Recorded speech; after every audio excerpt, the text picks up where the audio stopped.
ferai des propos aussi élogieux, sans doute excessivement. C'est un peu difficile pour celui qui n'est pas rompu à cet exercice de se présenter à vous. Je vais quand même essayer. D'abord, en vous remerciant d'être aussi nombreux, de montrer une fraternité pratiquée ailleurs ou pratiquée dans la vie courante par tous. En tout cas, vous le prouvez ce soir. Merci. Je voudrais dire que, quelquefois, la parole politique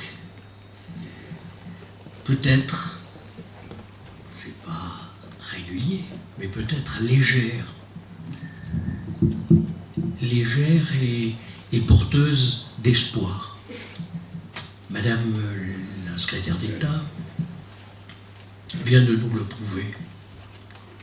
Ce qu'elle a dit, naturellement, nous a touchés directement, parce que ça concrétise des années et des années de réflexion et de sollicitation, et avec bien d'autres aussi. Nous ne sommes pas les seuls, largement pas. Donc de cela, nous lui sommes extrêmement reconnaissants d'avoir attendu ce soir pour le faire devant une assemblée aussi nombreuse et aussi prestigieuse. Mais nous sommes aussi reconnaissants que de cette prise de conscience que le problème du polyhandicap était maintenant arrivé à un moment où il fallait le mettre sur la table et en parler vraiment. Alors, je ne suis pas ici pour vous dire ces états d'âme, mais pour vous rapporter le travail que le grand nombre de loges du département ont fait ensemble. Et elles m'ont fait l'honneur de me confier la parole. Je les en remercie bien sûr, et je vais essayer de vous décevoir. Et ce travail a été intitulé « Le polyhandicap, c'est inconnu ». On en a beaucoup parlé, et c'est normal, c'est le thème. Mais peu de gens savent ce que c'est que le polyhandicap. Avant de continuer, je vous tout de suite une définition que beaucoup connaissent. Mais le polyhandicap, c'est la conjugaison du handicap mental et du handicap physique dans leur expression la plus sévère, avec des conséquences que vous pouvez imaginer, mais votre imagination ne vous amènera sûrement pas jusqu'aux extrémités qu'elles sont. Voilà, donc c'est une partie inconnue à laquelle nous nous attaquons et à laquelle surtout nous voulons vous faire participer. Et on l'a sous-titré « Un mur de plus à abattre ». Ils s'appellent Michel, Angélique, Smaïn, Charlène. Ils sont à côté de nous, parmi nous. Ils sont citoyens français. Ils ont entre 15 et 30 ans. Et alors, direz-vous? Alors aujourd'hui, nous les écoutons, car aujourd'hui, ils parlent. Dès leur plus jeune âge, ils ont lu l'étonnement, la stupeur, le désarroi, la douleur dans le regard de leurs parents ou dans celui des autres. Alors que nous pouvons marcher un pas après l'autre, eux ne peuvent pas se tenir debout. Nous pouvons manger, eux ne peuvent porter seuls le bol à leurs lèvres. Disons-le plus simplement et aussi plus brutalement, leur autonomie est inexistante. Parfois, le brouillard envahit leur cerveau. Leurs corps se tordent et les traits de leur visage ne reflètent que les drames silencieux qui les habitent. Parfois, de leur bouche, des cris fusent, aussi soudains qu'incompréhensibles. Et parfois aussi, trop là, nous détournons le regard. Et pourtant, il sourit à nos sourires, il rit à nos rires, il pétille à notre joie de vivre, comme une centaine d'entre nous l'ont vécu en chanson l'été dernier, au 30e anniversaire de Charlène. Pourtant, ils paraissent si fiers quand on est fier de nous avec eux. Et pourtant, ils sont là avec nous, pour nous. Nous avons eu du mal à mettre sur leur état un nom, parce que cet état nous fait si mal. Diable, il cumule tant de maux, une dépendance totale, tant motrice que psychique, une déficience mentale et une fragilité qui mettent en jeu leur vie à chaque instant. Et surtout, même si l'échange existe dans une subtilité et une complicité improbables, ils sont dans l'impossibilité de communiquer et de délivrer la parole ou le geste qui caractérise l'homme libre. De guerre lasse, nous avons qualifié leur état de polyhandicap, aggravant ainsi le niveau d'indifférence de la société à leur égard, qui ne comprend ni le mot, ni le sens, ni surtout le vide, le néant que crée l'absence de statut social pour les personnes vivant comme eux. Mais aujourd'hui, ils nous aident et apportent par notre voix, eux aussi, leur contribution. Les propositions que nous déposons ensemble avec eux et grâce à eux doivent conforter définitivement cette qualité de citoyen qu'ils possèdent déjà, mais que les ignorants ignorent. Ceux-là seront surpris de les voir participer. Pourtant, quoi de plus normal qu'ils y soient appelés à cette participation, car il s'agit tout autant d'eux que de nous. Comme nous tous, ils vivent et font vivre le triptyque lumineux qui a porté jusqu'aux confins de l'humanité la République universelle. Liberté, égalité, fraternité. Avec nous, ils goûtent le bonheur d'être un des enfants de cette Pachamama généreuse. Mais ils connaissent aussi tous les jours les écarts et les imperfections d'un vivre ensemble pourtant présenté avec force et vigueur comme une des belles conséquences de cette appartenance commune. Alors, leurs propres impossibilités les poussent à rappeler que le premier devoir de la République mère est d'assurer à chacun de ses enfants la possibilité de vivre jusqu'aux limites vers lesquelles sa personnalité, certains diront ses talents, le poussent. Pour cela, tous, mais surtout les plus faibles, les plus vulnérables, doivent être protégés contre ce qui atrophie leur territoire, domination d'un côté, défaut d'un support matériel de l'autre. C'est par la loi que la République garantit la liberté réelle, car le droit n'enferme pas, il libère. Mais dans cette République, Michel, Angélique, Smaïn, Charlène savent bien qu'il n'y a pas de liberté sans égalité.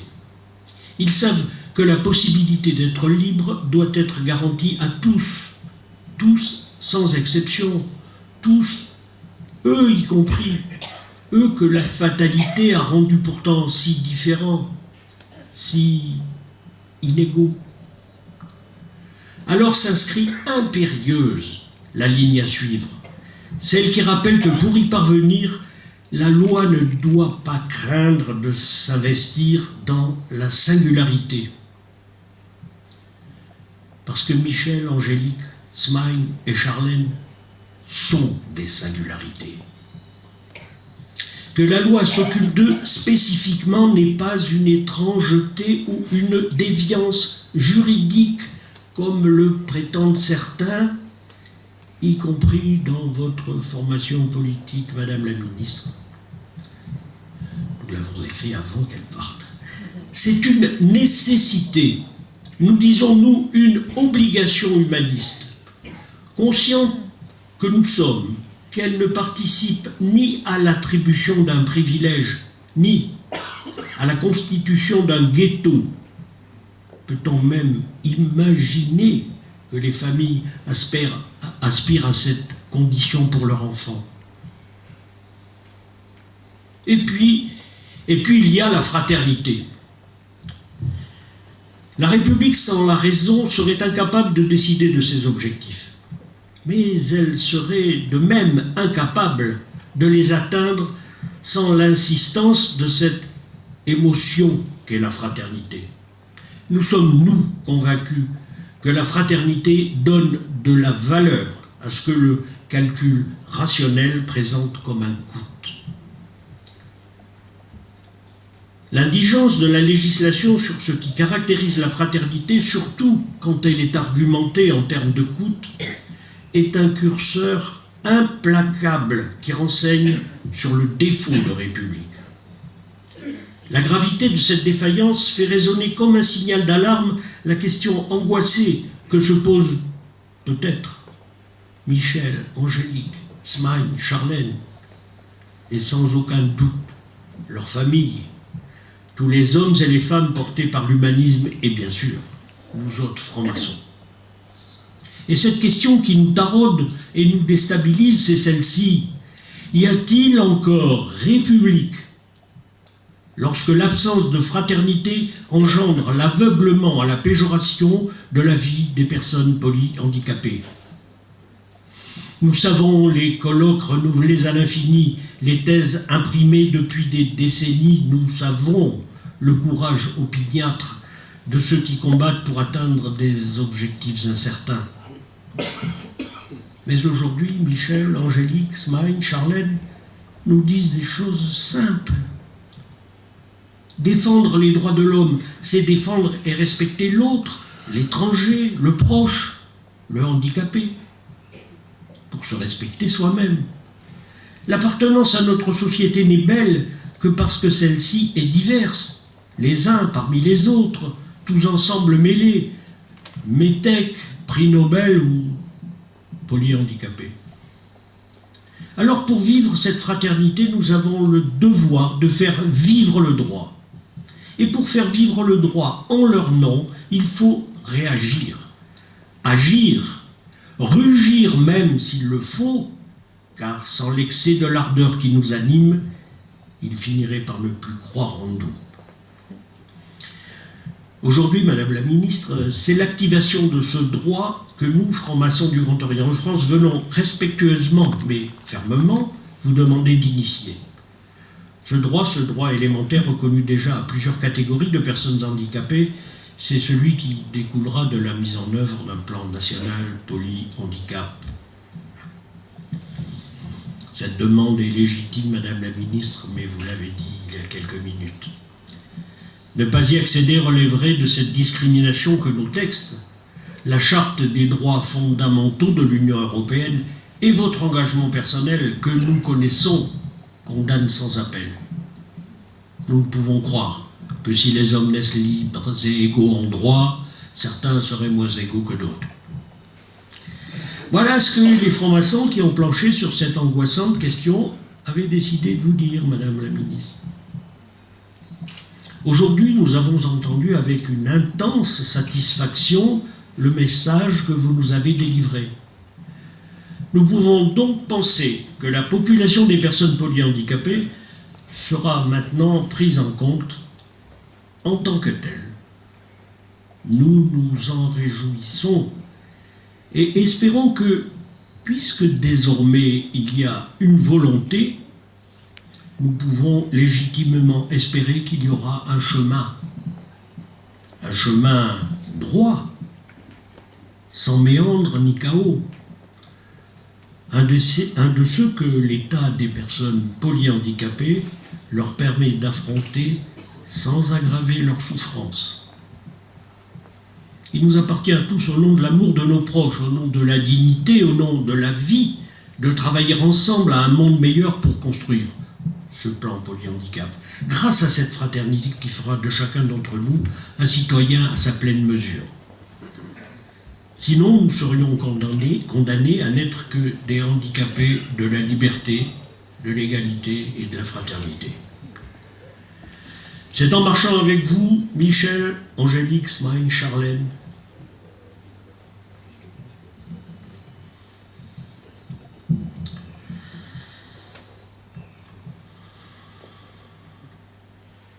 que nous avons retrouvé le chemin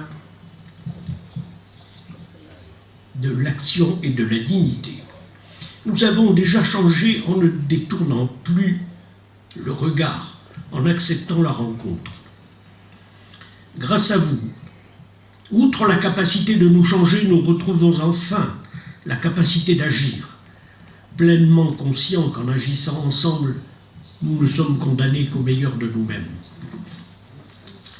C'est au nom des valeurs de cette République qui nous rassemble et nous unit, et de la justesse de la cause que nous défendons, que nous, francs-maçons du Grand Orient de France, sommes convaincus, Madame la Ministre, que vous aurez à cœur de transformer votre engagement en une réalité en marche, tous, ensemble.